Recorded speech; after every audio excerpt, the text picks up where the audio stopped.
Et bonjour à tous, bienvenue sur ce nouveau webinaire organisé par Livre Hebdo.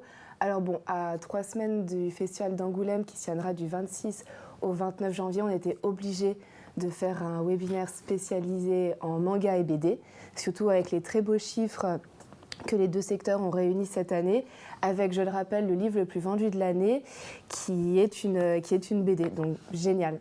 Et avec moi aujourd'hui, pour parler de ces deux genres, j'ai du côté manga aux éditions Delcourt Tancam, Pascal Lafine. Bonjour. Pour Soleil Manga, Iker Bilbao. Bonjour.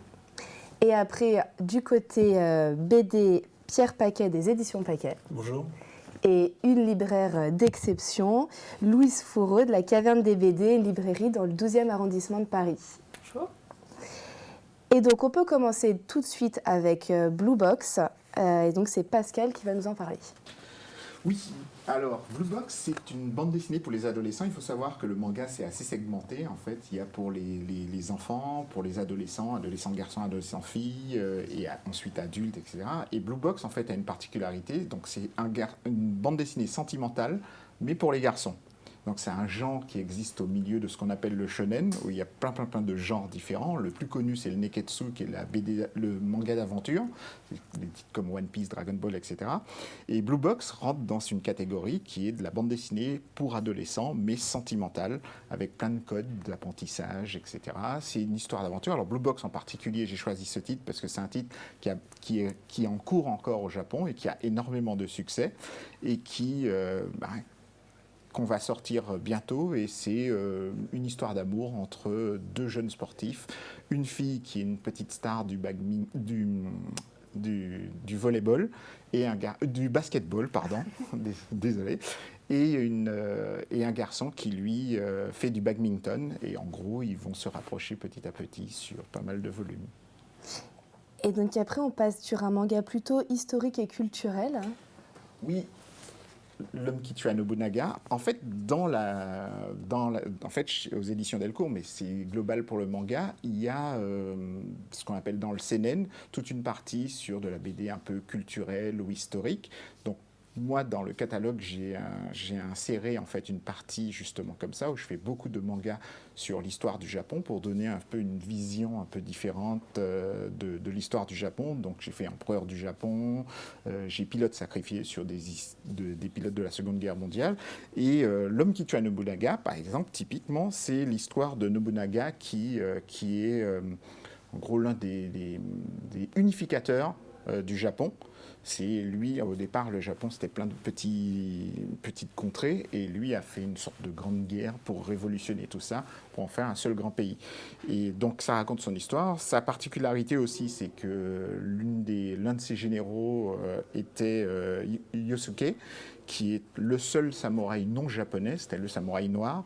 Et donc, ça me touchait aussi de pouvoir parler de leur amitié et de cette histoire que je trouvais très intéressante. Ce manga est parfois un petit peu compliqué, parce qu'il y a beaucoup de détails historiques, les dates, il y a beaucoup de stratégies dedans sur les déplacements des armées, etc. Mais effectivement, je le trouvais intéressant à présenter parce que ça donnait une autre facette du manga qui est un peu différente. Oui, exactement. Et puis une facette en plus qui est très peu développée en France. Le manga culturel, le manga historique, c'est quelque chose qu'on ne voit pas tant que ça. Alors, on le voit beaucoup moins. Il y en a beaucoup qui sortent. Par exemple, chez Soleil, il y a toute une collection aussi où il y a beaucoup de choses comme ça. Mais effectivement, c'est vrai que le shonen, c'est quand même ce qui est mis le plus souvent en avant parce que c'est ce qui se vend le plus. Mais effectivement, il y a pas mal de... Puis en plus, avec autant d'éditeurs qui font du manga, on arrive à trouver, quand on cherche, des petites pépites comme ça pour faire découvrir le Japon autrement. Oui, c'est ça qui est assez intéressant parce peut-être des fois on a cette perception que le manga peut être juste un divertissement, etc. Alors que là on a vraiment un apprentissage de toute une culture. Exactement, et c'est pour ça que j'ai fait cette petite collection aussi. Alors je l'ai fait aussi en même temps en pensant aux bibliothécaires qui avaient envie d'avoir une petite collection justement pour donner une vision un peu différente du manga et du Japon. Donc effectivement, dans cette collection, on a pas mal de titres comme ça. Alors, dans un tout autre genre, il me semble que vous vouliez présenter Réincarné dans un autre monde. Alors, Réincarner dans un autre monde, en fait, c'est ce qu'on appelle de l'isekai. C'est une petite collection que j'ai qui s'appelle Isekai Fantastique. En fait, il faut savoir que le Japon fonctionne aussi avec la mode et il y a des genres du moment. À un moment donné, c'était les mangas sur la médecine. Il y avait beaucoup de mangas qui parlaient d'hôpitaux. C'était l'époque comme pour Urgence, etc. Et il y a souvent, régulièrement, un genre qui se détache de tous les autres. Alors, l'isekai, c'est l'un des derniers comme ça qui s'est créé. Alors, sa particularité, c'est que surtout, cette mode dure assez longtemps. Et en gros, l'isekai, c'est une personne de notre monde qui se retrouve dans un autre monde qui n'a rien à voir. Ça peut être un monde d'heroic fantasy, un monde de zombies, etc. On trouve plus souvent de la fantasy.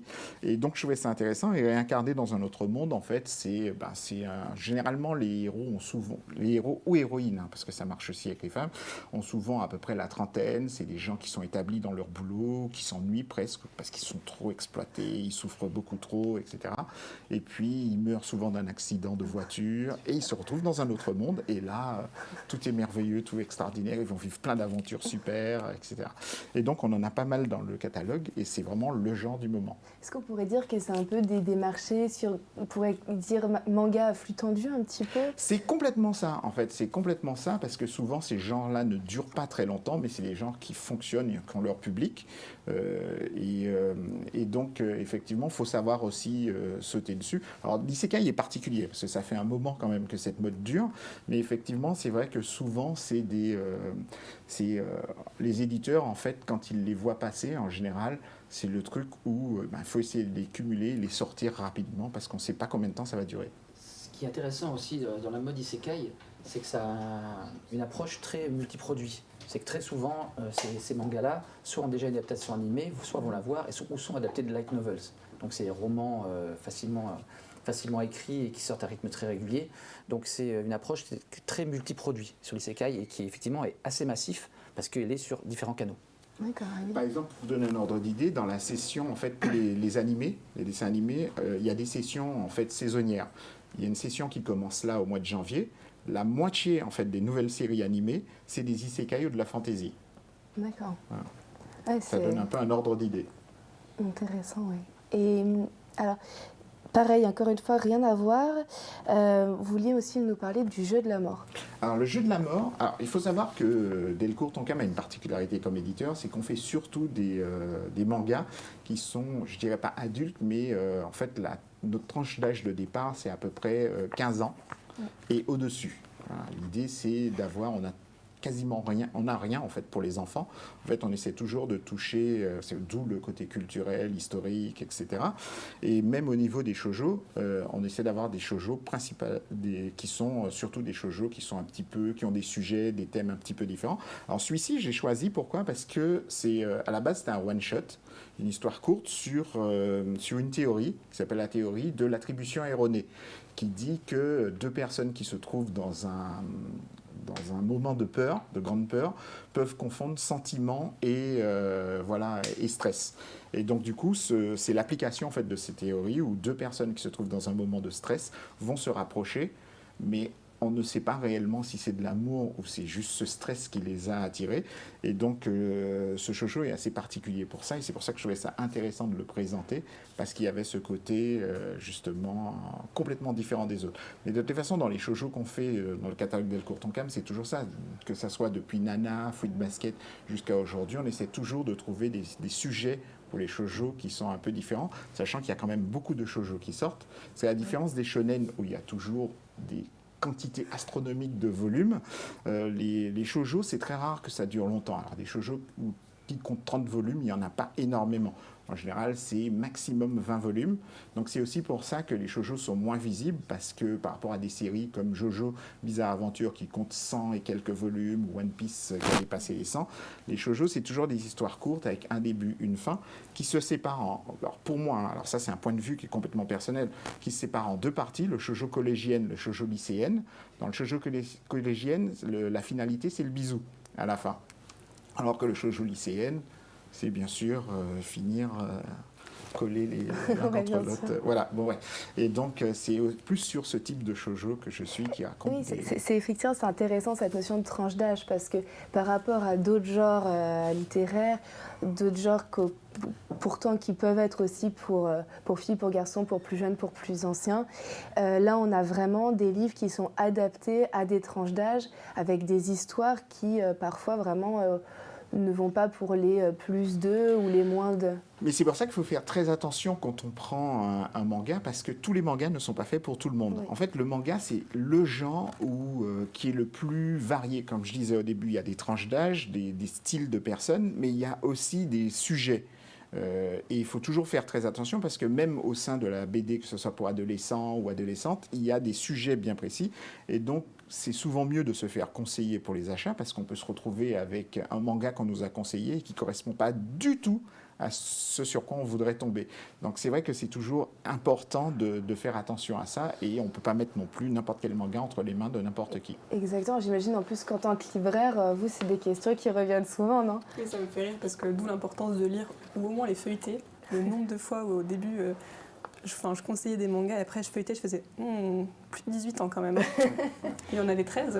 Généralement, c'est quand même indiqué sur les. Généralement, c'est indiqué. Mais après, ça dépend des éditeurs aussi, des éditeurs qui ne mettent pas. C'est vrai que sinon, c'est écrit CNN. Public averti. Voilà, exactement. Et puis aussi, il y a une chose qui est assez importante, c'est que même les mangas qui comptent énormément de volumes, pour ceux qui veulent commencer et qui hésitent toujours, par exemple, c'est le cas des bibliothécaires, parce que, par exemple, dans le Jojo Bizarre Aventure, il y a 100 volumes. Acheter les 100 pour le budget, c'est impossible. Ouais. Donc, il y a des arcs, ce qu'on appelle des arcs. En fait, c'est des parties avec un début, une fin, même s'il y a une histoire continue, mais on peut s'arrêter à cette partie. Dans le cas de Jojo, le premier arc dure 5 volumes. Donc, qui raconte une première histoire, la deuxième, voilà, on peut même les lire séparément, d'ailleurs on les a publiés, mais ça marche pour la plupart des mangas qui durent des tonnes de volumes. Je vais prendre l'exemple le plus connu, One Piece par exemple, pareil, il y a des arcs, et à chaque fois avec un début, une fin, et ça marche à chaque fois, et c'est pratique justement pour ça. Oui. Alors on bascule sur un autre shoujo avec Pourquoi attendre et Iker. Tout à fait, donc Pourquoi attendre, là on rejoint un peu plus ce que disait Pascal sur le shoujo collégienne. Donc on est sur des romances beaucoup plus classiques, avec une jeune fille, Yuri, qui est amoureuse d'un beau garçon très intellectuel, très sérieux, et qui lui aussi est amoureux d'elle d'ailleurs. Néanmoins, ce garçon, il a une histoire particulière, c'est que son père et son grand-père étaient premiers ministres japonais, et donc il doit respecter une espèce de code et une espèce d'éthique qui lui interdit toute relation sentimentale jusqu'à ses 18 ans. Or, notre jeune fille, Yuri, elle est pleine de vie, elle est enthousiaste, elle veut vivre une vraie romance de lycéenne.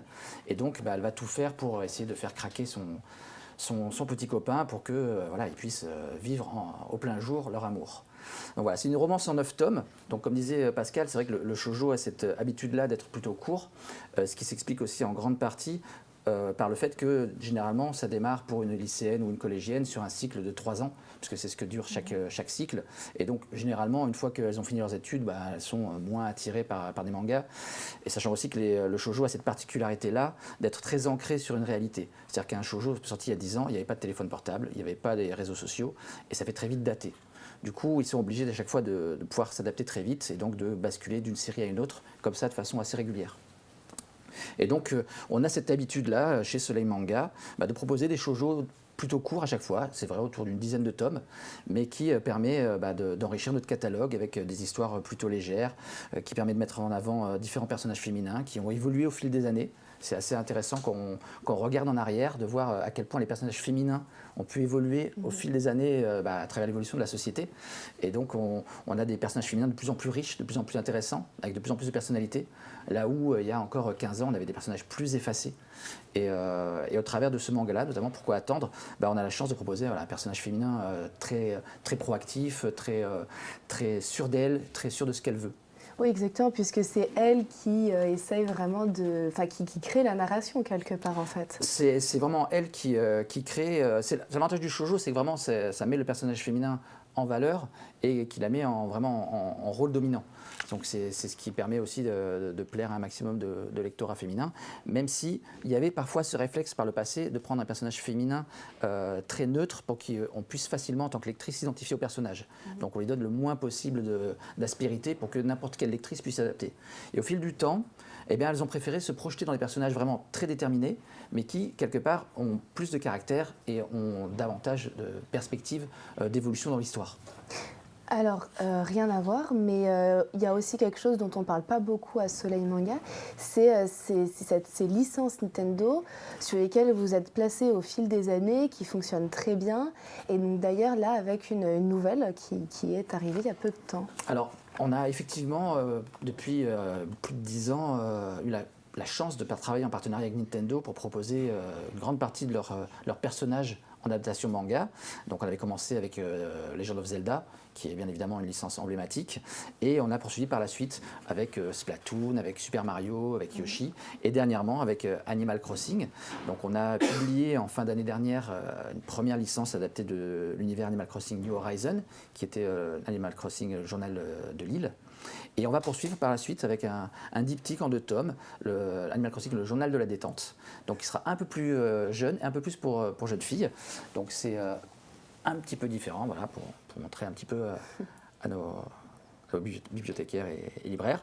Donc ce sera plus fun. C'est toujours l'univers Animal Crossing. Donc sur le premier, le journal de l'île, on avait quatre héros qui se trompent d'avion et qui se retrouvent atterris dans une île déserte avec tous les personnages de l'univers d'Animal Crossing New Horizon. Donc c'est vraiment une façon de se réémerger dans l'univers, de voir les personnages qu'on connaît tous de l'univers Animal Crossing et aussi de profiter parfois de certains conseils pour le jeu. Donc c'est ça aussi qui nous avait intéressés dans ce manga, c'est qu'au-delà du fait que ce n'est pas juste quelques gags et quelques adaptations, il y a un vrai travail derrière éditorial pour vraiment accompagner les fans du jeu aussi, pour leur permettre d'avoir certaines astuces des créateurs, quoi. Donc c'est ça qui rend aussi tous ces mangas adaptés de l'univers Nintendo si intéressants. Et ça qui est fou, c'est que c'est des mangas dont on parle peu, et pourtant c'est quelque chose sur le marché du manga qui a une vraie place avec des très bonnes ventes. Alors qu'est-ce que ça apporte en fait de prendre une licence et de l'adapter en livre? Qu'est-ce que le livre apporte de plus que le jeu par exemple? Une certaine longévité et une certaine pérennité par rapport à une actualité jeu vidéo qui peut être très disparate. Alors autant c'est vrai que nous on a cette chance-là, c'est les licences Nintendo, elles sont intemporelles. C'est-à-dire qu'on peut démarrer Mario en manga, on sait qu'on aura un jeu Mario dans 2 ans, dans 5 ans, dans 10 ans. Que des personnages comme Yoshi, comme Zelda, il y a un nouveau Zelda qui sort l'année prochaine, enfin cette année, en mai. Donc on a cette chance-là, c'est que quelque part on apporte une forme de continuité. C'est-à-dire que les gens qui vraiment sont fans de l'univers en ayant fait un jeu, et donc ils sont très immergés dans le jeu, généralement c'est des jeux assez immersifs, et bien avec le manga, ils peuvent poursuivre cette passion qu'ils ont pour ce jeu-là, sur Animal Crossing, sur Splatoon. Là on a Splatoon 3 en jeu vidéo qui vient d'arriver, il y a un nouveau manga Splatoon qui démarre au Japon à la fin du mois. Ce sont des univers qui ont la chance d'être extrêmement pérennes, de par l'univers très constant, je vais dire, de Nintendo. Et les histoires des fois qui peuvent être super bien, c'est Ouais. le cas des Zelda. Qui peut être différente aussi parfois du jeu, des variations. Parfois il y a des petites libertés, mais généralement ça reste quand même très fidèle à l'univers. Et puis vous me demandez ce que ça apporte. Au catalogue Soleil Manga, ça apporte 50% de son chiffre d'affaires. Voilà. Donc très honnêtement, là on a eu le privilège de proposer un magnifique coffre au trésor en fin d'année dernière, regroupant les perfectes éditions de chez Zelda.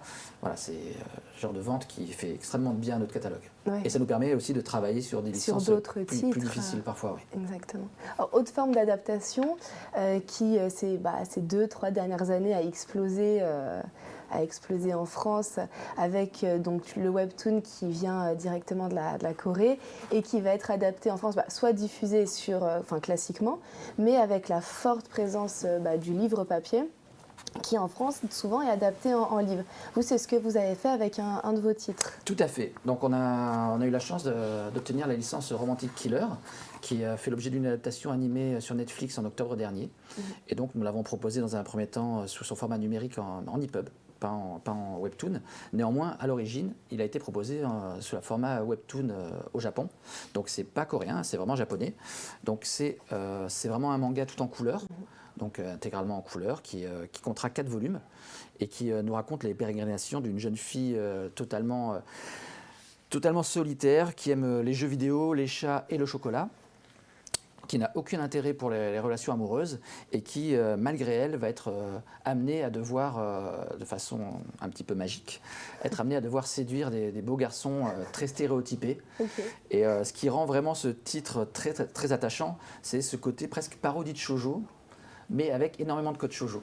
Donc c'est vraiment multi-public, puisque par exemple aux États-Unis, il est catalogué shoujo, Donc il est paru dans la collection shoujo américaine, alors que c'est un titre du Jump Plus qui est plutôt shonen au Japon.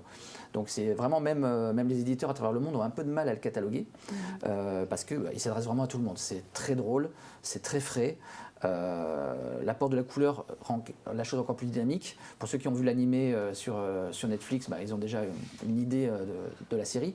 Néanmoins, c'est aussi l'occasion pour nous de pouvoir exploiter tout ce contenu webtoon qui est majoritairement digital, mais qui peut parfaitement s'adapter à un format print. Et donc c'est sur ça que nous travaillons nous, mais également Delcourt Tonkam. Oui, exactement, c'est ce que j'allais dire. On est sur un marché que Delcourt a saisi quand même, le webtoon, et ça marche plutôt bien. Oui, on a une collection qui s'appelle la collection K-Book, dans laquelle on fait des titres comme Solo Leveling, et donc qui sont exactement, voilà, dans lequel on adapte les versions webtoon en version papier, parce que de toutes les façons, on va dire que c'est la continuité de l'histoire. C'est tous les X temps, il y a un nouveau genre de bande dessinée qui arrive. Il y a eu le comics, le manga, les fumetti il y a encore plus longtemps. Aujourd'hui, il y a le webtoon qui arrive, donc ça rentre dans cette continuité. Et ce qui est assez génial, parce qu'en fait, dans certains pays, la version papier ne fonctionne pas du tout, mais en France, on a quand même cette tradition d'aller acheter le livre en librairie, et ça fonctionne assez bien sur certains titres. C'est aussi parce que la France est un pays de papier. On reste encore, heureusement pour nous, un pays de papier. Mais effectivement, c'est vrai qu'il y a des pays comme la Corée. Le webtoon a pris la place aussi parce que le papier n'existe quasiment plus. Une grosse vente, si on fait 5000 exemplaires d'un titre, c'est le best-seller du moment. Donc effectivement, c'est vrai que le papier, c'est quelque chose qui a été oublié là-bas. Donc nous, on a réinventé même pour eux, puisque aujourd'hui, dans les livres K-Book, beaucoup de contenus qu'on adapte en fait, puisqu'on a des maquettistes spécialement faits pour ça, on les revend même aux éditeurs qui nous ont acheté, qui nous ont vendu. Voilà. Ce qui rend intéressant le webtoon, c'est vraiment que ça apporte une nouvelle richesse, ça apporte aussi une certaine créativité nouvelle pour certains auteurs. Et à nous, éditeurs print, de pouvoir essayer d'en tirer le meilleur pour pouvoir proposer des œuvres originales avec des maquettes originales, effectivement, mais de surtout ne pas passer à côté de cette originalité, de cette créativité. Parce que ça peut amener vraiment des auteurs différents sur des créations différentes. Et nous, c'est vraiment cette approche-là qu'on a. On a aussi la possibilité de proposer les webtoons en digital. Néanmoins, il y a aussi, comme l'a dit Pascal, il y a un vrai marché papier en France qu'il nous faut écouter et pouvoir être innovant dans ce domaine-là aussi. Et c'est pour ça que les Japonais, avec des titres comme ça, prennent le train justement en marche pour ne pas être dépassés et commencent à créer des petites merveilles comme ça, voilà, avec le style manga. Exactement. Dans votre librairie, Louise, vous voyez quand même un intérêt particulier pour les lecteurs pour le webtoon. Ouais. Alors, il y a eu une grosse vague, j'allais poser la question justement, il y a eu une grosse vague où ça marchait énormément. Et on s'est tous dit, c'est génial, justement, il faut se lancer, il faut en prendre plein. Nous, on prenait des quantités immenses, on disait, ça va être énorme. Et en fait, on se rend compte qu'il n'y a que quelques titres pour l'instant qui arrivent un petit peu à sortir du lot, dont Solo Leveling, un peu Tower of God aussi, un peu True Beauty.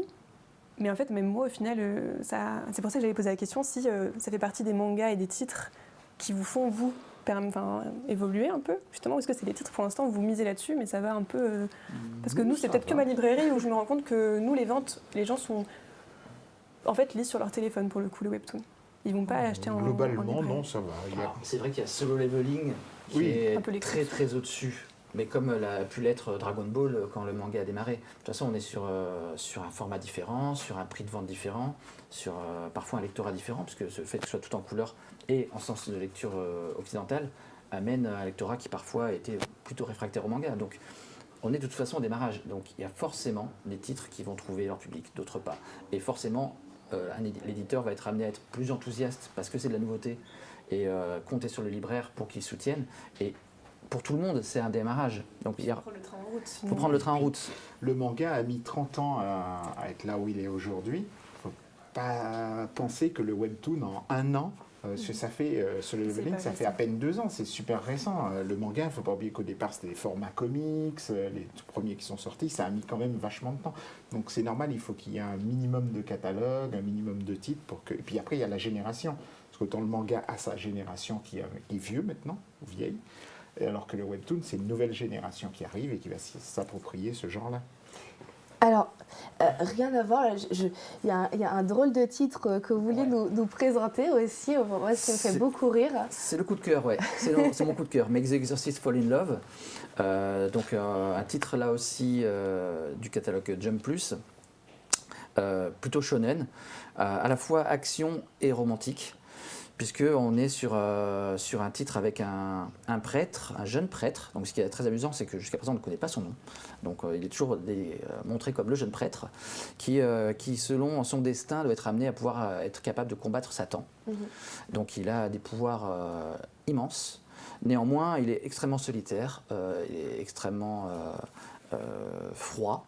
Et donc, ils vont le mettre à un mentor beaucoup plus exubérant, beaucoup plus ouvert, et qui va lui donner un conseil énorme, qui va lui dire, pour être sauvé, si vraiment tu cherches le salut, tu dois tomber amoureux. Tu dois découvrir l'amour, c'est l'amour qui te sauvera, car c'est l'amour qui sauve.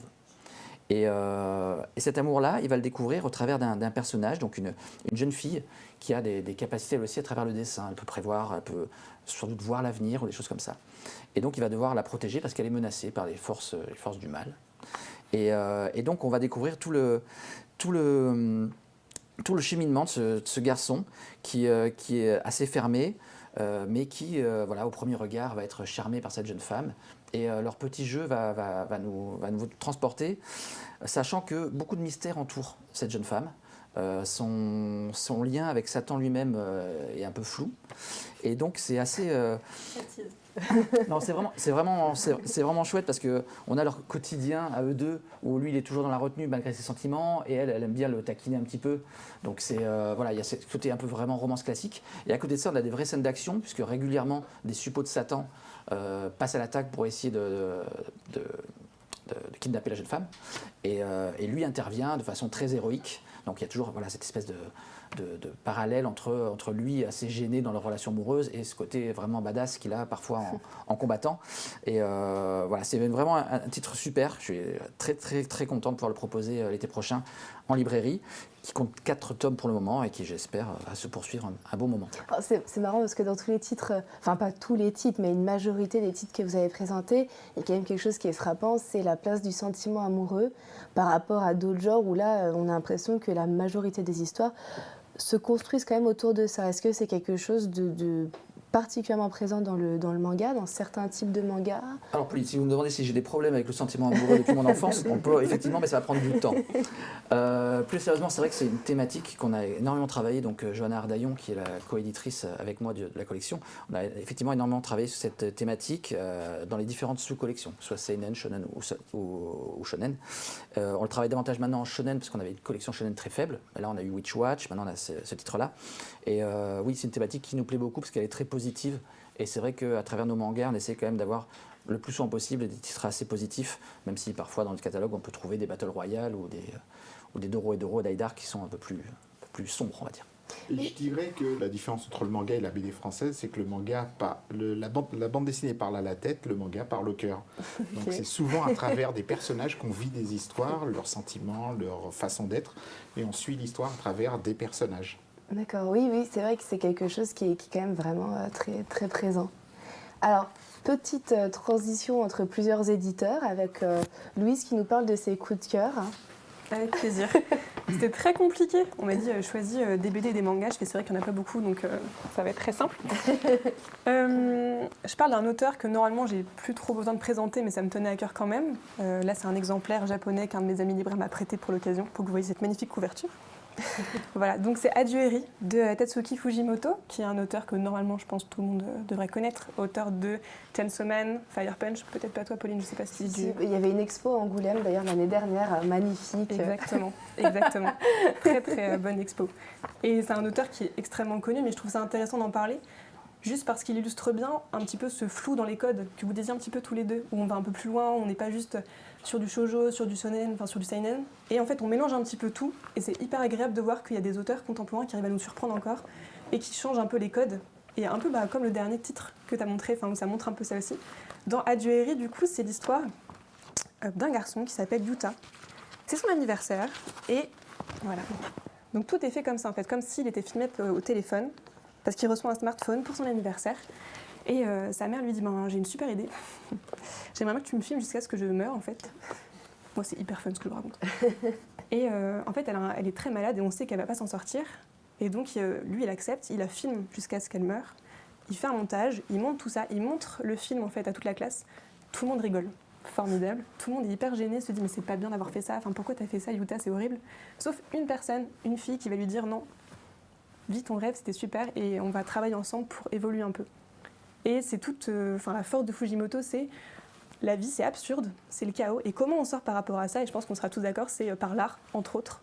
Et voilà, ça parle de ça, ça change des codes traditionnels. C'est aussi peut-être intéressant parce que c'est un auteur qui fait des pauses, qui fait des silences. Il y a plein de cases en fait où il n'y a pas de dialogue.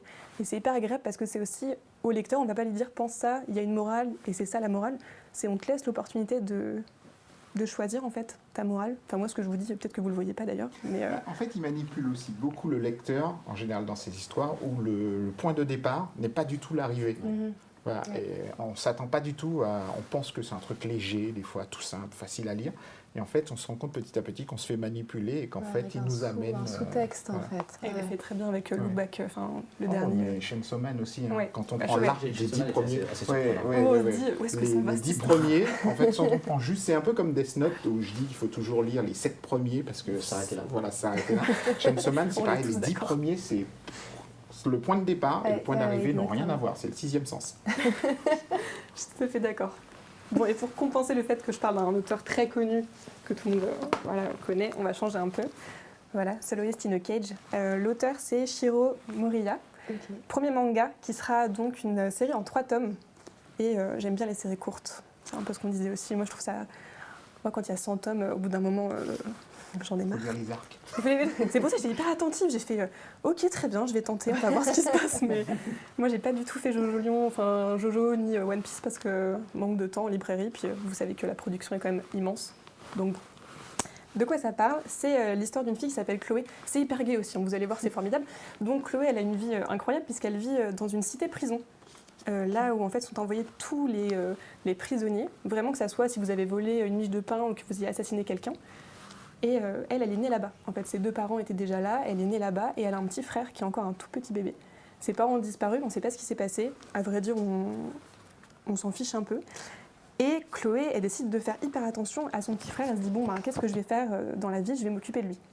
Et avant tout, pour s'occuper de lui, elle veut quitter la cité-prison. Elle a l'opportunité, elle se dit, trop chouette, on y va. Au moment où elle quitte la prison, il y a son petit frère qui tombe. Et en fait, elle ne peut pas le rattraper. Nous, on ne sait pas s'il est encore en vie. Elle pense qu'il est encore en vie. Et toute l'intrigue, c'est elle qui se promet de retourner des années plus tard pour retrouver son petit frère. Voilà. Et c'est vraiment des mangas où je me suis dit, c'est un début d'année, ça fait plaisir, c'est vraiment chouette d'avoir des séries courtes. Et en plus, un peu sombre. Je suis un peu sombre comme personne. Avec un format un peu particulier, d'ailleurs un peu plus grand que le format classique. Je ne sais pas trop si vous faites ça. Le format L, oui, assez régulièrement. C'est le format qui est utilisé notamment sur les Keybooks. Oui, c'est le format qu'on utilise sur Doro et Doro. C'est un format qui est c'est vrai que Dark, il n'est pas dans ce... Dark, non, parce qu'il était dans un format M, comme on dit, généralement déjà originalement à l'origine. Donc, Vous avez gardé le même format. Varie aussi en fonction des magazines, des éditeurs et des genres du manga. Par exemple, souvent dans les mangas seinen, on retrouve des grands formats.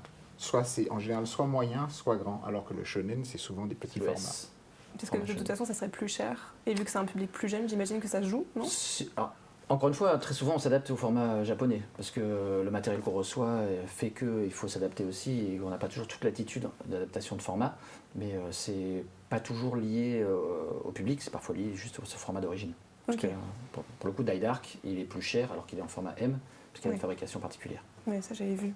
Alors du coup, je ne peux pas répondre pour Kiyun, parce que c'est chez Kiyun, mais ils font souvent des formats un peu plus grands. Et quand c'est des séries courtes ou des one-shots, ils décident de faire ça parce que ça fait, je pense, un peu plus bel objet et que c'est un public différent. Vu que là, c'est du seinen, c'est un public plus adulte qui apprécie. Sur Lovecraft, notamment. Oui, exactement. Merci.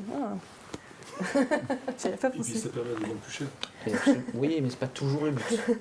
Et vu que c'est plutôt public adulte, ils sont d'accord pour dépenser 15 € pour un manga. D'accord. Moi, ça me va, quand on me dit...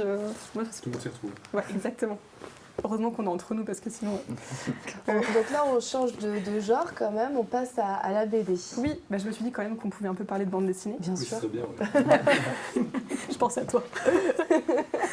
Alors, c'est pas de celle-ci dont je vais parler, mais en fait, c'est les mêmes auteurs, mais l'autre, elle n'est pas encore sortie.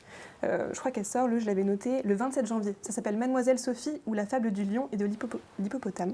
Voilà, 2 Abus et Hippolyte, 2 auteurs que moi j'aime beaucoup parce que justement, c'est des BD qui touchent au cœur. C'est un peu ce que tu disais, Pascal, que les mangas, mais les BD aussi le font. Et donc là, c'est l'histoire d'un petit garçon qui s'appelle Jean-Loup. Et Jean-Loup, il est un peu particulier parce que, en fait, il a plein de tics et de tocs. Il compte les voitures noires quand il est dans la rue. Ensuite, il saute toujours sur les bandes blanches, sur le passage piéton. Je fais ça aussi, mais je crois que je m'en sors mieux que lui. Voilà. Et donc, toute l'histoire, c'est Jean-Loup qui essaye de devenir un homme, on va dire, et de s'en sortir malgré les différences. Hyper bien. Et donc, Mademoiselle Sophie, qui sort donc fin janvier, c'est l'histoire d'un autre petit garçon qui s'appelle Romain, qui a 11 ans, bientôt 12, c'est important, il le dit souvent. Et en fait, ce petit garçon, il adore sa maîtresse. Elle s'appelle Mademoiselle Sophie. Il rentre de vacances et il voit que, en fait, elle est complètement différente. Elle a pris énormément de poids. Il se dit, c'est bizarre, en plus, elle a l'air différente à l'intérieur aussi, pas qu'à l'extérieur. Elle n'a pas l'air d'être bien du tout. Et il se dit, mais comment ça se fait? Et toute l'histoire, c'est en fait Romain qui va essayer de comprendre les sentiments de sa maîtresse, pourquoi est-ce qu'elle n'a pas l'air bien, et en même temps les siens. Et lui, il est vraiment dans l'empathie à se dire, mais qu'est-ce qui se passe? C'est un dessin, je n'ai pas trop montré, mais c'est très proche de Sampé. En fait, il y a toute une douceur. Je ne sais pas si on voit bien. Mon micro, je vais me faire engueuler. Mais... Voilà, il y a toute une douceur dans le dessin. C'est vraiment très tendre. Et je trouvais ça important parce que c'est un dessin que souvent on me dit « Ah, c'est très enfantin, je ne suis pas sûre que ça soit pour les adultes. » Un peu, sortez de la zone de confort. Ce n'est pas le cas. Tu veux voir, Pauline? Tiens. Ou il ne faut pas s'arrêter au dessin. Super. Ou c'est un dessin qui est très enfantin, mais en même temps, quand on est adulte, on peut tout aussi bien aimer. Voilà, c'est plein de douceur, c'est super. Tu le montres mieux que moi. Et j'ai pris une dernière BD qui vient de sortir, qui est une BD jeunesse. Je me suis dit qu'on allait changer un peu. Voilà, il n'y a pas trop de BD adultes. Je t'aide pas trop pour la transition après, Pauline. Voilà, qui s'appelle Blanca Fleur, la princesse au pouvoir secret de Nadja Spiegelman et Sergio Garcia Sanchez. C'est une bande dessinée chez Rue de Sèvres. Moi, j'aime beaucoup cet éditeur. Voilà. Mais je pense que s'il y a des bibliothécaires aussi, puisque c'est ceux qui ont fait l'école des loisirs aussi, ils sont un peu sponsorisés par les bibliothécaires. Hop, ça ressemble à ça. C'est un conte latin, enfin latino-américain à la base, et qui raconte l'histoire d'une jeune fille qui est super forte. Elle a des super pouvoirs incroyables. Hop, elle est juste là. Et elle n'arrête pas de crâner avec. On lui dit tout le temps, tu fais tout le temps, tu crânes trop avec tes pouvoirs, arrête. Normalement, une fille, ça fait pas ça. Et elle va rencontrer un prince qui est un peu benet et qui doit faire normalement 3 épreuves que personne n'a réussi. Et elle va le faire à sa place. Et le prince va dire, mais c'est fou, je suis trop fort, comment ça se fait que j'ai réussi à faire toutes les épreuves? Non, en fait, c'est elle à chaque fois qu'il le fait, mais voilà, c'est une histoire d'amour, ça rejoint un petit peu, ça se termine bien quand même, même s'il est un peu benet, mais c'est une histoire d'amour très sympa pour tous les âges. Voilà. Génial. Alors, on change complètement d'univers. Après ça, non, ça va, Oui, je suis encore assez ça va. raccord, je pense. Ça va, finalement. Alors, Pierre, vous êtes le créateur en fait, d'une maison d'édition qui porte votre nom, les éditions Paquet. Exact. Et alors, qui sont surtout connus pour des BD d'aéronautique, mais là, vous voulez nous parler d'autres titres qui parlent de toute autre chose, notamment une biographie d'un jeune auteur qui a écrit une biographie qui s'appelle « Je suis roumain ». Je suis né. Je suis né roumain. Alors, c'est un album, on a fêté en septembre nos 25 ans d'édition, et puis après 25 ans, forcément, on se pose des questions. Et je me suis rendu compte que j'avais une forme de spleen dans mon travail éditorial, parce que voilà, c'est difficile. Je rappelle qu'on est une petite structure par rapport à mes collègues, hein, on est un tout petit éditeur, donc c'est pas tous les jours évident. Et puis est arrivé ce projet qui m'a redonné l'énergie pour les 25 prochaines années. Moi-même, j'avais sorti ma biographie en BD. Je pense que c'était une erreur parce que c'était les plus mauvaises ventes du catalogue. Avec un nom très particulier d'ailleurs. Enfin, quelle merde, ouais. Mais il faut le lire pour comprendre. Mais enfin bon, en tout cas, je m'excuse auprès du dessinateur d'avoir sorti cet ouvrage. En tout cas, je l'ai fait. Et ce qui est intéressant, c'est que beaucoup de gens me posaient la question, qui me disaient, mais pourquoi sortir une biographie de toi si on ne te connaît pas? Et ça fait que maintenant, quand je reçois des projets de biographie, je me pose la même question, puisque je me suis planté une fois, j'essaye de ne pas me planter 2 fois. Et j'ai commencé à lire la biographie de ce jeune garçon qui s'appelle Daniel Loria, donc qui est né en Roumanie. Et j'ai été scotché par les vagues de sentiments à la lecture de cet ouvrage. Alors je me dis, est-ce que c'est moi? Parce que voilà, j'ai mon spleen, ça fait 25 ans. Puis j'ai commencé à le faire lire en interne. Et ça a été des réactions toujours très fortes. Pas les mêmes, mais toujours très fortes. C'est un garçon qui a toujours dessiné, c'est ce qu'il raconte dans son histoire, et surtout qui travaille actuellement pour les jeux vidéo. Il habite en Espagne, il travaille pour une grosse boîte anglaise, et en fait il fait sa biographie à côté, comme ça. Et c'est son premier album. Quand on voit l'évolution du dessin sur son premier album, c'est exceptionnel. Je veux dire, le mec, il a une possibilité de changer la caméra, ça bouge. Et il raconte avec une telle sensibilité sa vie que, pour moi, c'est mon gros coup de cœur de février. Alors, c'est vrai que c'est un roman graphique, c'est une biographie. On n'est pas connu pour ça. On avait sorti un album qui s'appelle Balade pour Sophie, qui vient d'être acheté par Universal pour faire un film aux États-Unis. Et après ce succès-là, je me dis, bah tiens, est-ce que les bibliothécaires, les libraires vont un petit peu changer leur regard sur nos maisons d'édition? Non, on est toujours connu pour les BD d'aviation, de voitures et de guerre. Après, c'est dur, hein, quand on a une étiquette, c'est difficile de sortir de ça. Donc c'est pour ça que j'ai fait une sélection vraiment de romans graphiques aujourd'hui, pour juste rappeler à nos partenaires, amis professionnels, qu'on fait aussi du roman graphique. Voilà. Une autre biographie, donc c'est Lucille. Lucille, qui est faite par 2 jeunes artistes italiennes, qui raconte le parcours d'une femme exceptionnelle que je ne connaissais pas. Et c'est ça qui... Alors là, du coup, il y a une vraie histoire où on se dit, c'est quelqu'un qui est connu, je ne connaissais pas, je découvre une biographie. Et là, ça a été aussi une belle claque, parce que c'est une dame qui est née en 1929 à Montréal, qui, dès l'âge de... Alors, j'ai lu 12 ans, 13 ans, a décidé de devenir médecin, ce qui à l'époque était compliqué. Quand elle est arrivée à la fac de médecine, ils étaient 110 étudiants, dont 10 femmes. Seulement 8 ont été jusqu'au bout. Et suite, pour faire la fin de son doctorat, elle a écrit dans tous les hôpitaux américains, étant au Canada. Et les hôpitaux américains ont dit c'est quand même déconseillé de prendre une femme. Donc il faut se remettre dans le contexte de l'époque. Donc finalement, elle a fini son doctorat à Marseille, en France. Voilà, au moins on montre qu'on est plus ouvert que les Américains. Et après, elle a rencontré un jeune médecin italien qui, lui, avait fait la fin de ses études en Ouganda. Et tous les deux, ils ont ouvert un hôpital pour les démunis en Ouganda, et ça raconte toute la péripétie de ces 2 gens qui ont dédié leur vie à aider les autres, à soigner les autres, et avec les problèmes géopolitiques de l'époque, de l'Ouganda et la pauvreté, tout ça, et c'est une claque. Et alors, je ne veux pas spoiler, mais malheureusement, de son amour pour aider les autres, eh ben, elle va en mourir. Et le fait de suivre cette nana, on se dit, waouh, quand même, les nanas sont quand même beaucoup plus forts que les hommes.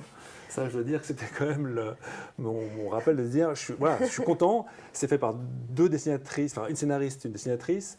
La scénariste n'est pas très connue, mais elle a une sensibilité dans le dessin. Voilà, donc c'est vraiment aussi une jolie petite pépite pour cette année. Et je crois que ça sort en février, j'ai pas les dates en tête. Oui, qui n'est pas encore... C'est le album qui sort prochainement. Là, voilà, ils seront en avant-première à Angoulême.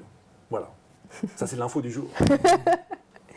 Alors le troisième, on n'est pas sur une biographie, on est toujours sur quelque chose de différent de ce dont on a l'habitude chez vous. Un livre qui s'appelle La bicyclette rouge. Alors, moi, je voulais faire une transition avec mes collègues. Je lui ai dit, bon, je ramène un manoir, donc une BD coréenne. Alors, quand j'étais plus jeune, il y a eu un moment, une vague de succès du manga. Je me suis dit, bon, moi aussi, je veux faire du manga, ça a l'air de vachement bien marcher. Et puis, je me suis rendu compte que travailler avec les Japonais, c'était pas évident, qu'il fallait avoir ses entrées. Et c'est pour ça que je me suis rabattu sur la Corée. Donc, j'ai découvert la Corée, donc je me suis rendu sur place.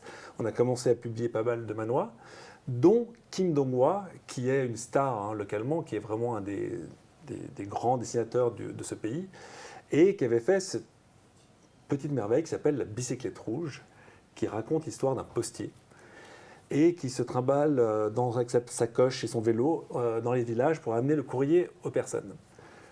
Et je dois dire que moi, qui ne suis pas du tout dans les réseaux sociaux, mais vraiment, je suis une pive, hein, je n'y vais jamais, ça me correspond bien. Je me disais, voilà, ça rappelle juste les vraies valeurs. Vous souvenez-vous, à l'époque, quand on attendait un courrier dans la boîte aux lettres, maintenant on reçoit un mail, ting, ting, toutes les 30 secondes, il y a un mail qui arrive.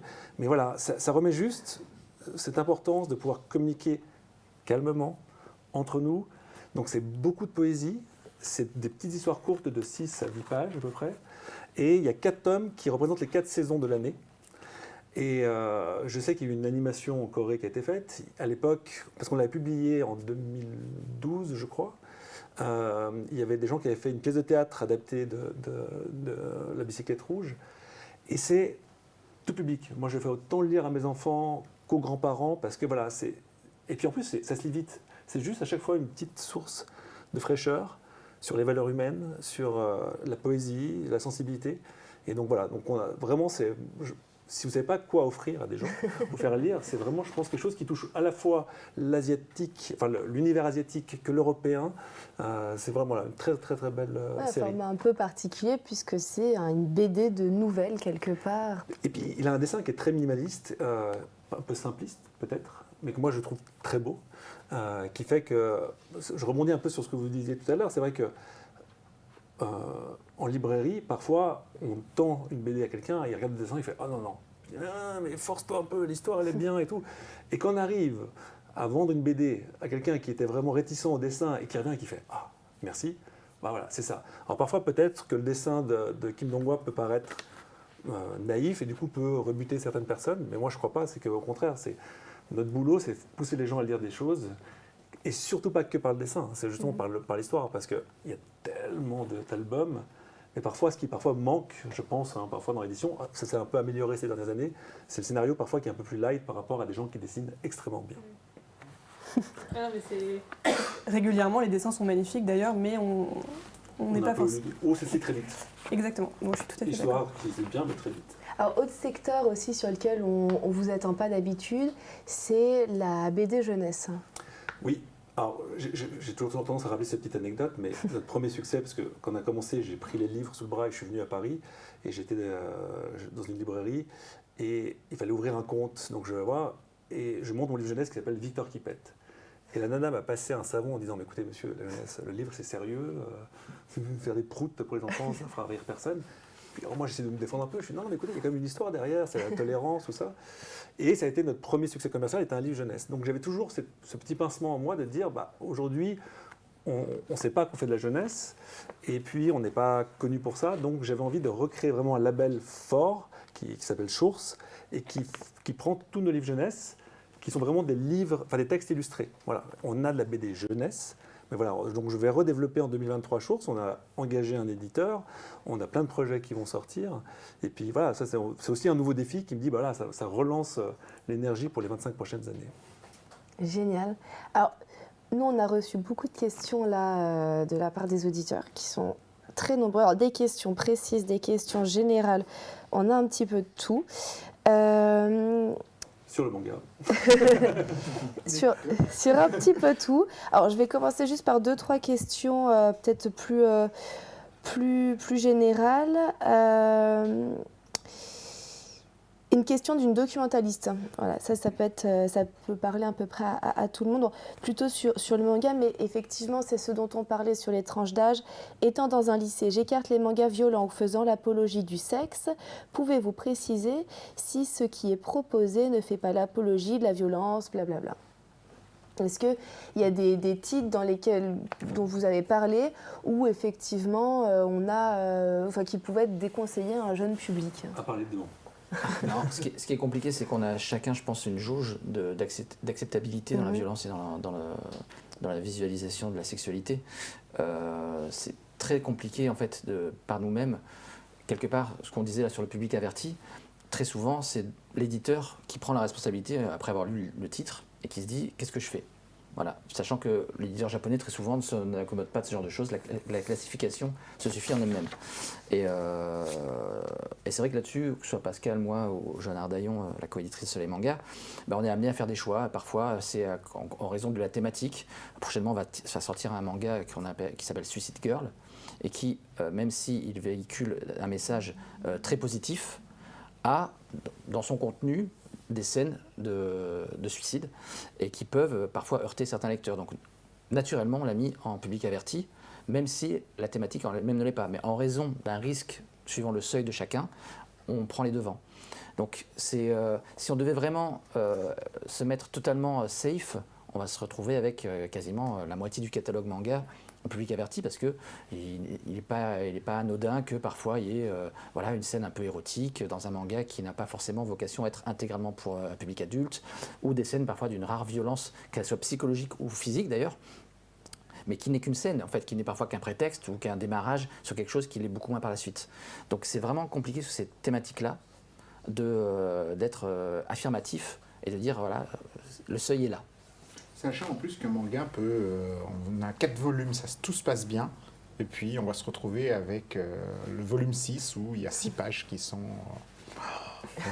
C'est pour ça que la solution, c'est d'ouvrir le dialogue avec les enfants, je trouve, et leur dire, bon, bah, si ça te gêne, tu m'en parles, s'il y a un truc qui est bizarre, tu m'en parles. Et puis un livre, ça peut se fermer, c'est pas comme un film. Et c'est vrai que souvent, on entend ça de, ben, c'est un peu trop violent. En plus, tout est relatif sur l'apologie de la violence. Chainsaw Man, c'est très très violent. Pour autant, est-ce que ça fait l'apologie de la violence? Je ne pense pas. C'est ça. Et en fait, souvent, c'est quand même des Ça valeurs... fuit où, le sang Non, ça va un peu plus loin que juste, bon, c'est la baston pour la baston, c'est des très belles valeurs. Et je pense juste qu'il faut... alors, les scènes de sexe, c'est un peu différent, parce que, en effet, mais la violence, je pense qu'en plus, ils sont tellement... chez Maréac et tout, mais ils sont tellement... Il y a de la violence partout, dans les films, les séries, donc en fait, faut mieux... Puis ils aiment bien les ambiances assez sombres. Là, sur la question du suicide, la série 13 Reasons Why, qui avait vachement bien marché, tout ce qui est un peu sombre, ça fonctionne. C'est juste que faut être là à l'écoute, en fait, en tant que documentaliste, d'autant plus, je pense. Voilà. Après, il y a beaucoup de sites, beaucoup de moyens de s'informer sur les titres, beaucoup de critiques de manga aussi, pour avoir un prisme qui permet de voir ce qu'il faut éviter. En général, on arrive quand même assez bien aujourd'hui. Hein. Ce n'était pas le cas il y a 20 ans, mais aujourd'hui, c'est... Encore une fois, Notre rôle, c'est d'alerter, de pouvoir prévenir les libraires, soit en plastifiant, soit en mettant une mention. Mais en aucun cas, on peut décider à la place, et surtout punir un lectorat, parce qu'il y a un potentiel risque qu'un lecteur plus jeune... on a tous croisé en librairie des enfants de 13-14 ans qui sont là en train de feuilleter des step-up love story, ou en train d'essayer de voir comment, même si les libraires les mettent tout en haut, comment ils peuvent essayer d'atteindre... on ne peut pas non plus... Moi, je sais que par rapport aux personnes qui travaillent avec moi, je leur demande toujours de m'alerter. Dès qu'il y a quelque chose d'un peu sensible, en général, je plastifie. Donc, en général, dans la collection Delcourt Tonkam, dès que c'est plastifié, ça veut dire que c'est pas forcément pour... des signes visuels quelque part. Voilà, le moindre truc en tout cas qui pose problème. Alors si c'est vraiment très dur, ça m'est arrivé aussi, alors je ne dis jamais très fort, de censurer ou de supprimer des pages. Ça m'est arrivé avec l'autorisation des Japonais, mais en général, souvent, quand c'est plastifié, déjà on sait que c'est un public averti. Alors, j'ai un autre éditeur qui nous dit, oui, mais même chose quelque part aussi pour la BD. Est-ce que vous avez l'impression que c'est aussi présent, ce type de problématique ou pas? Après, moi, je n'aime pas déjà faire une différence entre la BD et le manga. En fait, c'est des histoires qu'on raconte. C'est peut-être le format, la forme qui est un peu différente, mais c'est une histoire. Et dans la BD, il y a autant d'histoires que dans le manga. Je veux dire, on trouve son bonheur. Moi, j'oblige mes éditeurs à aller travailler une fois par mois en librairie, parce que parfois, on est derrière son bureau et on pense que c'est facile de vendre un bouquin, et on se rend compte que d'aller en librairie, c'est pas si facile que ça. Et juste de rappeler, de dire, voilà, j'essaie de vendre mon bouquin. Et j'ai vu des éditeurs qui étaient très bons pour le vendre à l'équipe commerciale, mais qui, une fois qu'ils étaient en librairie face à un client, avaient du mal à le vendre. Et c'est ça la réalité des choses. Donc après, aujourd'hui, il y a soit le client en librairie qui vient, il sait ce qu'il veut, et puis il ne pose pas de questions, puis il y a les gens qui veulent le conseil. Et c'est ça la force de notre pays, c'est qu'aujourd'hui, on a quand même des librairies avec plein de libraires. Donc le conseil, c'est de dire, qu'est-ce qu'attend la personne? Et normalement, quand on a un libraire qui est bon, il va aller lui trouver l'ouvrage qu'il attend, et surtout essayer de le surprendre pour qu'il revienne dans sa librairie. Ça va de soi. Et je pense qu'en tout cas, il y a des ouvrages touchy. Nous, on a une série d'aviation où l'auteur adore dessiner les femmes avec des formes. Ça lui a mis une étiquette sur lui, alors que sa femme est exactement le modèle qu'il dessine. Et il a passé son temps à essayer de défendre les femmes dans des récits de guerre pendant la Seconde Guerre mondiale où les femmes n'étaient vraiment pas du tout respectées, les femmes pilotes. Donc les gens, les libraires qui me disent, qui me critiquent, ils disent, mais ça c'est un truc hyper sexy, machin. Et je lui dis, mais tu l'as lu? Et non, ils l'ont pas lu. Et donc c'est ça qui est compliqué. Peut-être sur une image, si on va s'arrêter là-dessus, et alors que tout le reste du récit, le mec va te dire, je suis contre la violence, et il y a une scène violente, on l'ouvre là-dessus, on l'ouvre, je la ferme. Le rôle du libraire, il est là. Il dit, non, attends, écoute, je t'explique l'histoire, voilà de quoi ça parle, et vas-y, fonce dessus. Enfin, sinon, c'est ça le plaisir de notre métier, c'est que justement, c'est cette chaîne-là qui fait que, et comme la bibliothécaire ou les gens documentalistes qui va dire, voilà, je sais que mes secondes ou mes premières ou mes CM2, CM1, je vais les mettre là, et puis je vais pas apprendre de choses pour prendre de risques. Après, c'est une évolution de lecture. Alors du coup, on passe de l'autre côté là de l'âge. J'ai Valérie qui demande pour des bibliothèques universitaires, est-ce qu'il y a des mangas qui correspondent? Parce qu'autant en BD, les sélections souvent il y a beaucoup de choses adultes, mais en manga, on a tendance à penser que c'est pour du avant 18 ans, en gros. Stéréotype. Si, vas-y. Lui, il a une collection spécialement pour ça. Ok. Alors c'est vrai que pour le coup, avec Jean Ardaillon, on a développé la collection des grands classiques adaptés en manga, qui a par la suite été repris par d'autres éditeurs. Mais c'est vrai que pour un public universitaire, on avait cette possibilité-là de proposer une adaptation de Karl Marx, une adaptation, là dernièrement, la critique de la raison pure de Kant en manga, donc qui sont toutes des introductions en fait aux œuvres majeures et qui permettent là aussi d'avoir un public vraiment, vraiment différent, plus adulte. Le Karl Marx de Kant, le Capital, pardon, Das Kapital de Karl Marx a même fait l'objet finalement d'études dans différents manuels scolaires en première ES, je crois que chez Nathan, ils ont repris certains extraits. Donc c'est des œuvres qui sont suivies par des universitaires en fait, à l'origine au Japon, donc qui sont assez proches, même le critique de la raison pure a été relu par un universitaire spécialisé en Kant en France. Nous, quand on a fait l'adaptation. Donc voilà, on a ce genre de collection qui s'adaptent assez facilement. Après, il y a beaucoup de titres historiques, comme parlait Pascal. Historique ou culturel, c'est le cas de Vagabond chez nous, qui raconte l'histoire tirée de La Pierre et le Sable et la Divine Lumière, qui raconte l'histoire de Miyamoto Musashi. Il y a beaucoup d'adaptations comme ça qui existent, qui permettent aussi de connaître un peu plus la littérature. Il y a Junji Ito aussi avec La Déchéance de l'homme. Donc on arrive à trouver quand même pas mal de choses. C'est vrai que c'est pas le genre, comme disait tout à l'heure, qui est mis le plus en avant, mais effectivement, ce qu'il y a de bien aujourd'hui avec le manga, c'est comme il y a beaucoup d'éditeurs, beaucoup de titres qui sortent, au milieu des shonen où je me tape dessus, on trouve des petites pépites et des merveilles comme ça. Faut juste. Il y a les Cesare chez Kiyun, les Bright Stories, enfin il y a. On trouve savoir aussi chez Kurokawa. Enfin, il y a énormément de collections. Oui, chaque éditeur aujourd'hui a dans son catalogue une petite partie, historique culturelle comme ça à découvrir. Voilà. Mais c'est comme les gens aujourd'hui, quand vous êtes en dîner, vous posez la question est-ce que tu aimes la BD, et les gens disent non, moi la BD, Tintin, Astérix, que je ne connais pas. C'est exactement la même chose. On est d'accord. Je veux dire, aujourd'hui, il y a un catalogue qui est très riche. Soit on s'y est intéressé, on rentre dedans, soit on n'est pas rentré dedans. Le manga, aujourd'hui, dans les choses universitaires, on peut trouver des choses, à mon avis, des récits hyper forts, hyper intimistes. Simplement, c'est que l'image du manga, elle est liée à l'animation qu'on voit à la télé pour les parents. Donc, il y a cette image. C'est comme moi l'étiquette de la BD d'aviation. Mon catalogue est beaucoup plus riche que de faire de la BD d'aviation. Et ça, je crois qu'il ne faut pas se battre. Il faut juste, encore une fois, faire confiance aux professionnels d'aller dénicher la chose que le bibliothécaire prenait par défaut, dont les meilleures ventes. Voilà, malheureusement, il y a beaucoup de gens qui regardent les meilleures ventes, des choses comme ça, et qui ne vont pas en librairie. Et ce qui est hyper important, c'est l'échange avec le libraire. Moi, je me bats pour ça. C'est aller en librairie, discuter avec un libraire. Hyper important. Et puis, je pense que le premier métier d'un éditeur, c'est de faire découvrir des choses et pas forcément donner aux gens ce qu'ils attendent. On est toujours content d'aller et d'avoir un libraire qui va nous conseiller un truc qu'on n'était pas venu chercher. Puis finalement, c'est une surprise, c'est une claque parce que cette BD ou ce manga est fantastique. Et donc, pour moi, c'est le premier métier, faire du commercial sans arrêt. C'est bien, ça fait vivre la nourriture, ça fait vivre la maison, etc. Mais pouvoir proposer à côté des choses, pour moi, c'est le métier de base. Mais je rappelle qu'en France, on a beaucoup de librairies, justement parce qu'on a beaucoup de bons libraires.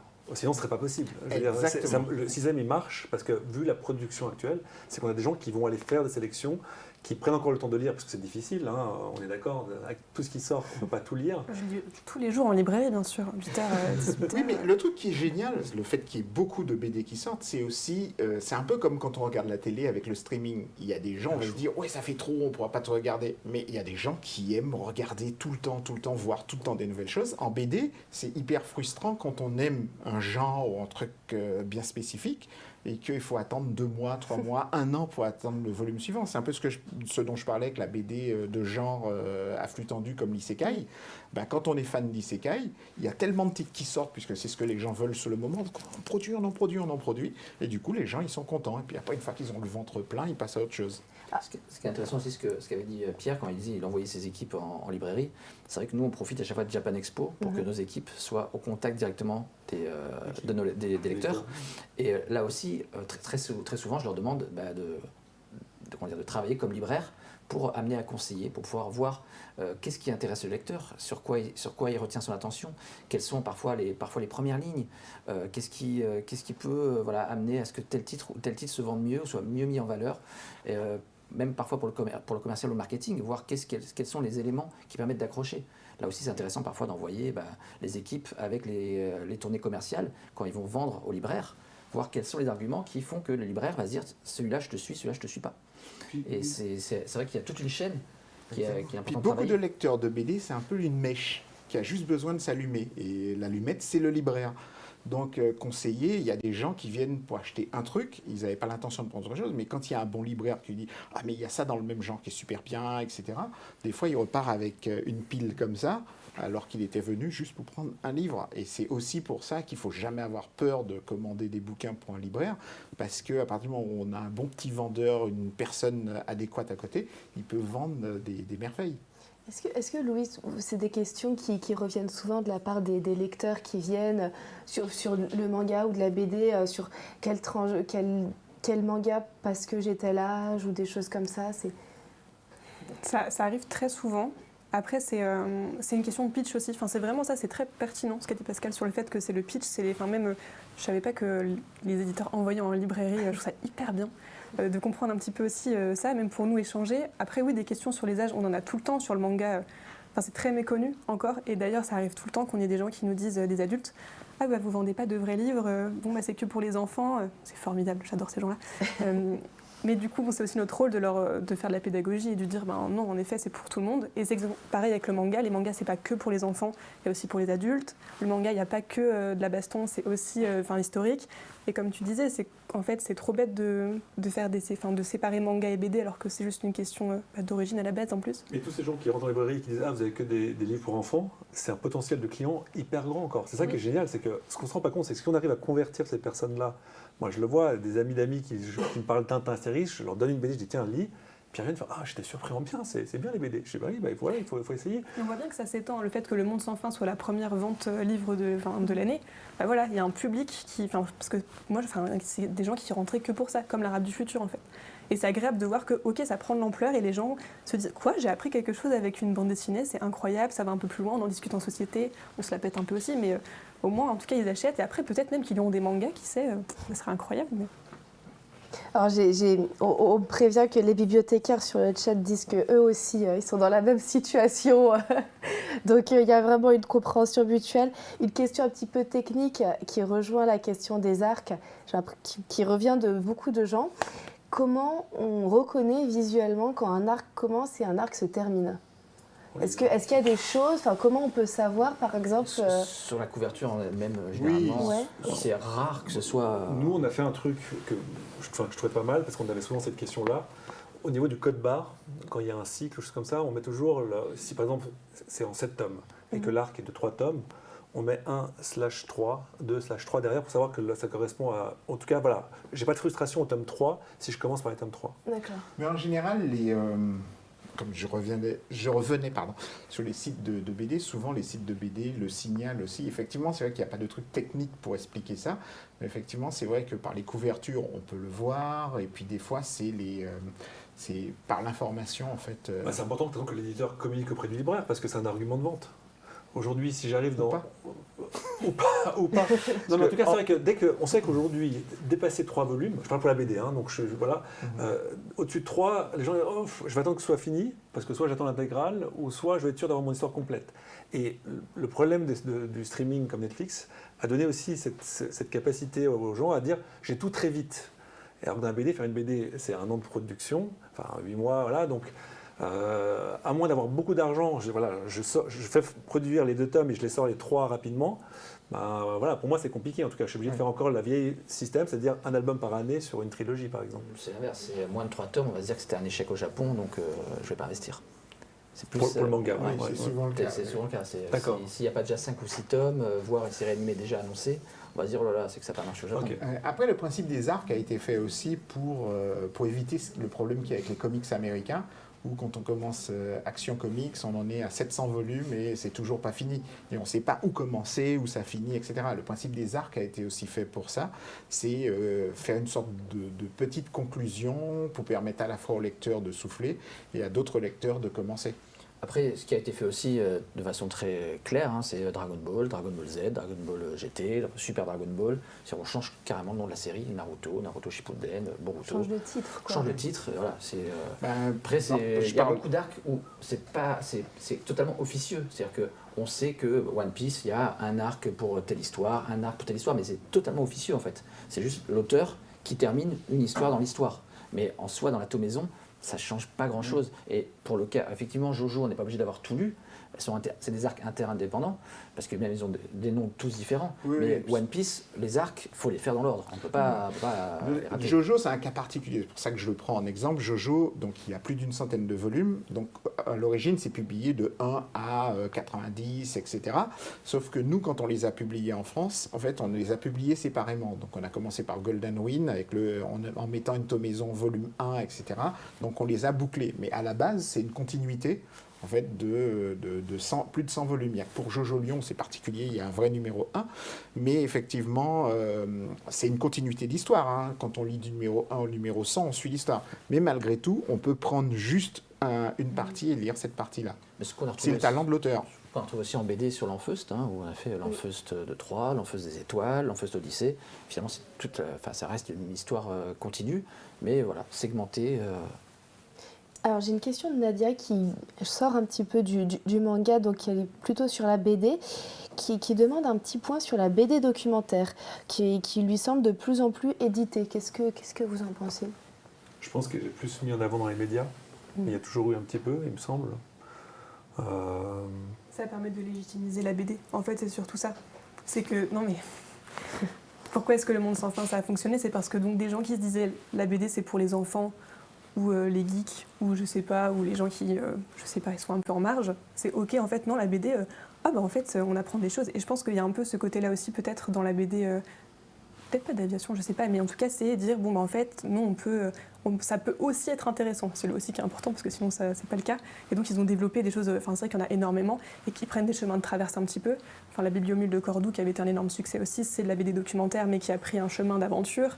C'est essayé aussi. Puis les gens, ils adorent maintenant, moi y compris, parce que les gens, ils adorent apprendre des nouvelles choses. Et c'est vrai que lire une BD et apprendre des choses en même temps, moi je trouve ça plaisant. Donc je comprends que ça prenne de l'ampleur. C'est déjà un peu la force de Largo Winch. Hein. Oui, quand on lit Largo Winch, on a exactement. l'impression d'être un financier derrière. Voilà, donc c'est... La BD documentaire, c'est-à-dire que je pense qu'on s'est lié à quelqu'un où il y a des faits véridiques qui sont mis dedans. Après, il y a aussi sur le vin, chez Futuro. Chez Futuropolis, qui était Les Ignorants. Les Ignorants, qui est une des premiers gros succès BD documentaire, peut-être. Parce qu'en fait, il raconte, il va sur le terrain puis il raconte son histoire. Est-ce que c'est ça la BD documentaire? Après, voilà. Est-ce que les algues vertes, on le met en BD documentaire? Oui. C'est génial, il faut vraiment le lire, c'est exceptionnel. Exactement. Mais effectivement, c'est vrai qu'il y a pas mal de choses comme Et qui avait été un best-seller aussi, en fait. Dès qu'on est un petit peu sur une BD, oui, en effet, dont on parle dans les médias, parce que ça avait été plébiscité, ça fonctionne. Bien et sûr. ça va un peu plus loin. Alors c'est vrai que ça c'est finalement quelque chose qui me questionne toujours. Est-ce que vous pensez que la BD et le manga, malgré les énormes succès commerciaux, c'est encore des genres qui ont besoin de légitimité, enfin, de se faire une légitimité sur le secteur? La BD a toujours besoin d'une légitimité parce que il faut toujours se justifier. Je me rends compte, une fois je visitais un appartement, ma compagne travaille aussi dans le livre et elle me demandait dans quel genre de livre je travaille, donc je fais la BD. Elle avait l'air un peu déçue et je lui fais oui, mais ma compagne fait des vrais livres. Et tout de suite, elle a changé. Donc ça montre que les choses n'évoluent pas tant que ça. Du côté, parce que vous, ça fait quand même un petit bout de temps aussi que vous êtes dans la BD. Est-ce que vous avez l'impression qu'il y a une évolution quand même ou pas? Honnêtement, je ne me pose pas la question. Ouais. Moi, je pense que c'est avant tout une rencontre entre... En fait, on a la chance, tous, là, de faire des histoires uniques. On ne vend pas des chaussettes, on ne vend pas des choses, c'est une histoire. L'histoire est bonne ou pas bonne. En tout cas, moi, je la publie, je la défends, je la fais lire à des gens qui vont faire lire à des libraires, qui vont faire lire après. Parfois, ça ne marche pas, on se casse la figure sur des bouquins que je trouve excellents et je ne comprends pas pourquoi. Et des fois, il y a des bouquins, je dis, tiens, celui-là, j'étais moins séduit, puis d'un coup, il marche. Voilà. C'est un peu le côté excitant de notre métier. Hein. C'est qu'on joue un peu de jackpot chaque jour. Tac, on lance un truc. Il y a des cycles. Là. Par exemple, moi, en 2002, j'ai fait des Junji Ito, qui était un auteur qui faisait un peu de l'horreur. Ça se vendait moyennement, voire pas. Alors qu'aujourd'hui... C'est revenu. Les quantités astronomiques. Est-ce qu'on est vraiment en France en droit de se plaindre sur le marché de la bande dessinée quand je me dis pour les autres pays, on a la chance d'avoir vraiment un pays de culture de bande dessinée. On a la chance d'avoir une loi langue aussi, d'avoir toutes ces choses-là qui protègent tout le circuit. Donc on peut difficilement se plaindre comparé à nos partenaires européens. Qui lisent tous les genres. On est l'un des rares pays. Au Japon, ils font beaucoup de mangas. Mais on ne trouve pas vraiment d'autres genres de BD, alors que la France, c'est vraiment exceptionnel pour ça. Et puis c'est pas tant. Par contre, oui, il est évident que le marché augmente sans cesse. Il y a des librairies qui ouvrent tous les ans et c'est immense. Mais en effet, c'est juste la question de la légitimité, comme tu disais, en termes de les gens qui sont totalement fermés à ce milieu-là. Bon, en effet, il faut encore se justifier, mais j'ai l'impression qu'il y a, de toute façon, il y a plein d'endroits où on doit se justifier. Sur plein d'autres tout. choses. Donc voilà, c'est pour ça. Donc c'est pas vraiment un problème. Super. Alors bon, il y a eu encore plein de questions, hein, un peu plus techniques sur des prix, sur des choses de séries, de titres. Mais comme je vous le rappelle à chaque fois, il ne faut pas hésiter à laisser les questions. Nous, on les transmettra aux éditeurs concernés et puis qui se feront un plaisir de répondre dans les meilleurs délais. Et donc voilà, merci beaucoup en tout cas à tous d'être restés jusqu'au bout et je vous dis à bientôt pour un nouveau webinaire Livre Hebdo.